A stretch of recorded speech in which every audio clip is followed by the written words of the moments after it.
ఆంధ్రాకు చెందిన పలువురు యువకులు ఇరాన్లో చిక్కుకుపోయారు. విజయనగరం జిల్లా చింతపల్లికి చెందిన కొమర సోమరాజుతో పాటు నలుగురు నావికులు ఇరాన్లో చిక్కుకొని తీవ్రమైన ఇబ్బందులు ఎదుర్కొంటున్నారు.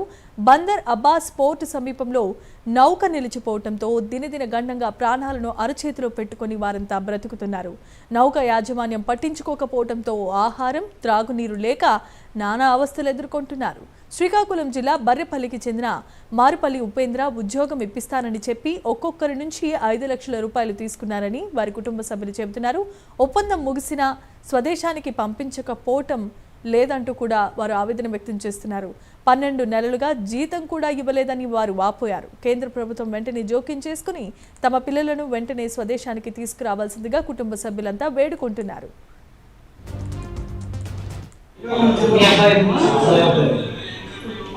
ఢిల్లీ వెళ్ళాలి, మినిస్ట్రీకి వెళ్ళాలి. నేను ఒకసారి పట్టుకెళ్తాను, ఎందుకంటే నేను ఢిల్లీ వెళ్తున్నాను. అక్కడికి వెళ్ళినప్పుడు అక్కడ లెటర్ పెట్టి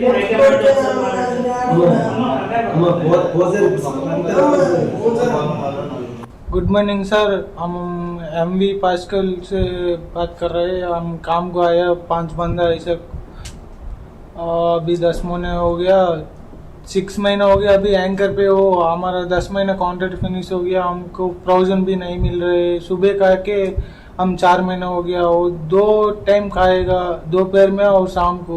वो भी दोपहर में इधर हम 9 बंदा है, वो 9 बंदा को 3 गिलास राइस दे रहे हैं।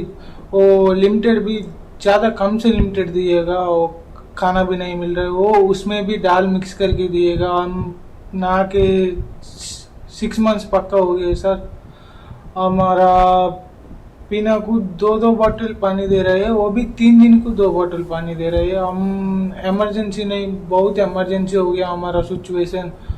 इधर आके हम घर से बात करके ज़्यादा दिन हो गया। अभी इधर वॉर भी चल रहे है, वो वॉर भी चल के अभी 2 महीना हो गया सर। 2 महीने से कुछ खाना भी नहीं मिला है। मिलना खाना भी थोड़ा थोड़ा मिलेगा, वो भी इमरजेंसी में मिलेगा। वो बड़ा दिक्कत है हमको। हम कैप्टन को रेस्पॉन्ड होता है, कैप्टन ओनर को फ़ोन करेगा, ओनर फ़ोन भी अटेंड नहीं कर रहे है। हमारा सिर्फ अभी को 6 मंथ्स हो गया, इंजन खराब हो के वो इंजन लेकर आया। 3 महीने को बाद वो कुछ लेकर आके वो तब चल गया वार का टाइम पे। हम पूरा डर में इधर रह सकते हैं। वो रात में बॉम्ब రైట్, ఇక మనం విజువల్స్లో చూస్తూ ఉన్నాం. ఇరాన్లో బందర్ అబ్బాస్ పోర్టులో ఒక నౌకలో పనికని కుదుర్చుకున్న అబ్బాయిల పరిస్థితి ఈ విధంగా ఉంది.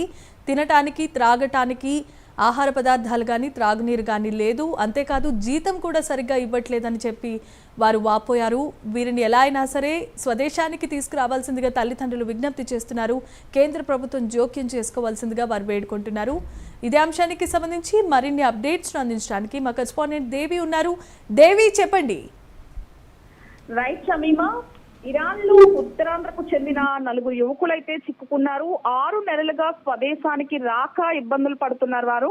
విజయనగరం జిల్లా పూసుపాటిరేగ మండలం చింతపల్లి యువకుడు కొమర సోమరాజుతో సహా మరో 3 యువకుడు నావికులైతే ఇరాన్ లో చిక్కుకుపోయారు. బందర్ అబ్బాస్ పోర్టు సమీపంలో యాంకరేజ్ లో నౌక నిలిచిపోవడంతో, నౌకా యాజమాన్యం పట్టించుకోకపోవడంతో వారైతే ఆహారం, తాగునీటి కోసం ఇబ్బందులు పడుతున్నారు. శ్రీకాకుళం జిల్లా ఇచ్చెర్ల మండలం బర్రిపేట గ్రామానికి చెందిన మరుపల్లి ఉపేంద్ర ద్వారా అయితే వీరు ఇరాన్ కు వెళ్లారు. ముంబై ఏజెంట్ ను కలిసి వెళ్ళినట్టు కూడా అయితే కుటుంబ సభ్యులు అయితే వెల్లడిస్తున్నారు. ఒక్కొక్కరి వద్ద 5 లక్షల రూపాయలు కూడా ఆయన తీసుకున్నాడు అని, ఉపేంద్ర తీసుకున్నాడు అని అయితే ఆరోపణలు కూడా వినిపిస్తున్నాయి. అయితే ఒప్పందం ముగిసినప్పటికీ కూడా స్వదేశానికి పంపలేదని అయితే ఆవేదన వ్యక్తం చేస్తున్నారు. 12 నెలలుగా జీతాలు కూడా ఇవ్వలేదని అయితే కుటుంబ సభ్యులు ఆందోళన వ్యక్తం చేస్తున్నారు. కేంద్ర ప్రభుత్వం జోక్యం చేసుకుని తమ వారిని కాపాడాలని అయితే కుటుంబ సభ్యులు విజ్ఞప్తి చేస్తున్నారు. ఇది ఇలా ఉండగా ఈ ఎవరైతే ఇరాన్ లో చిక్కుకుపోయారో యువకుడు కుటుంబ సభ్యులైతే ఎమ్మెల్యే లోకం నాగమాధవిని కలవటం జరిగింది. వెంటనే ఆమె తక్షణమే స్పందించి యువకుడి వివరాలు, నౌకకు సంబంధించిన పూర్తి సమాచారాన్ని కూడా సేకరించారు. ఇరాన్ లో చిక్కుకున్న యువకుల పరిస్థితిని కేంద్ర విదేశాంగ శాఖ అధికారుల దృష్టికి, అలాగే రాష్ట్ర ప్రభుత్వ పెద్దల దృష్టికి కూడా తక్షణమే తీసుకెళ్తామని, సోమరాజుతో పాటు మిగిలిన యువకులందరూ కూడా సురక్షితంగా, క్షేమంగా స్వదేశానికి తమ సొంత ఇళ్లకు చేరుకునేలా తమ వంతు పూర్తి సహకారం కూడా అందిస్తానని అయితే కుటుంబ సభ్యులకు లోకం నాగమాధవి భరోసా ఇచ్చారు Jemimah. Thanks for the updates Devi.